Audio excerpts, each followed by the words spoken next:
சினிமால இருந்து வந்தவங்க அப்படின்னு சொன்னாங்க. சினிமால இருந்து வந்தாங்க. நாங்க எல்லாருமே நீங்க அரசியலுக்கு வந்துட்டோம். அரசியல் இருந்த தலைவர் எல்லாருமே இட்லி கடைக்கு ரிவ்யூ சொல்ல போயிட்டாங்க.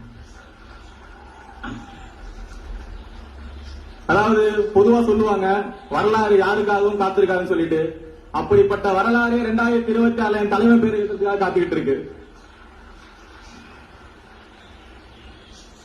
அண்ணா உங்ககிட்ட ஒன்னே ஒன்று சொல்லிக்கிறேன்னா, திரையிலேயே சரி நாங்களும் இந்த மக்களும் உங்களை தோக்க விட்டதுல இடத்துல எப்படின்னா தோக்க விட்டுருவோம். இந்த உடம்புல உயிர் இருக்கிற வரைக்கும், இந்த இதயத்துல துடிப்பு இருக்கிற வரைக்கும், இந்த உதட்டுல தளபதி தளபதி தளபதி மட்டும்தான் இருக்கும். தளபதி தளபதி தளபதி.